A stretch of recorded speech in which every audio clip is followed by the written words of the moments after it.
بیماریوں کے پھیلنے کی وجہ سے خوف پیدا ہوتا ہے، تو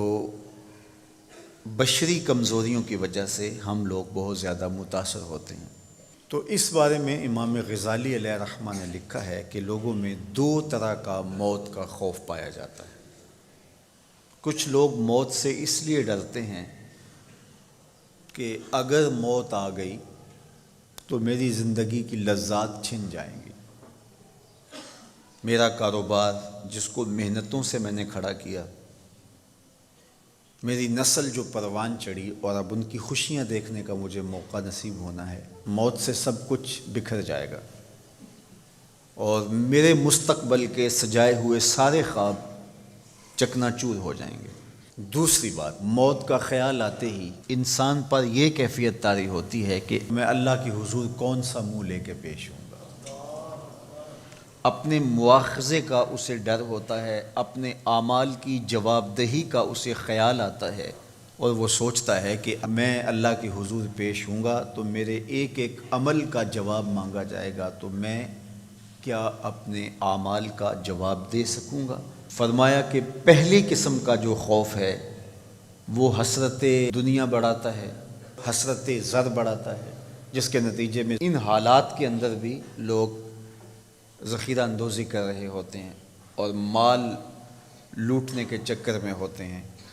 حتیٰ کہ ضروری ادویات اور ماسک بھی مہنگے ہو جاتے ہیں۔ سسکتی ہوئی انسانیت کو دیکھنے کے باوجود بھی لوگ اپنے پیسے کھڑے کرنے کے چکر میں ہوتے ہیں، چونکہ یہ موت کا خوف رکھنے کے باوجود بھی اللہ سے ڈرنے والے نہیں ہوتے۔ وہ ڈر موت کا ہوتا ہے کہ اگر موت آ گئی تو میرے بچوں کا کیا بنے گا، تو میں ان کے لیے زیادہ سے زیادہ جمع کر جاؤں،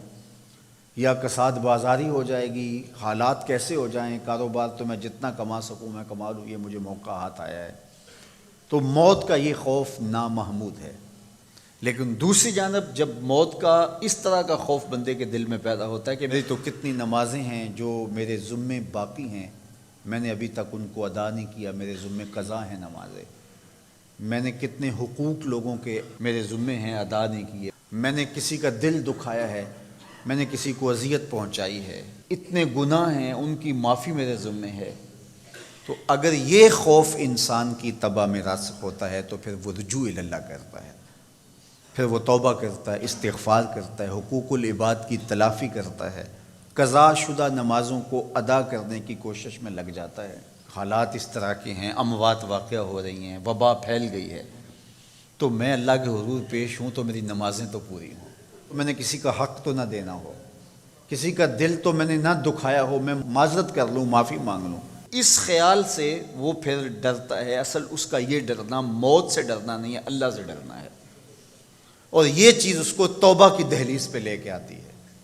یہ چیز خوف خدا اور خشیت الہی کے اضافے کا سبب بنتی ہے، یہ چیز اس کے اندر رقت پیدا کرتی ہے،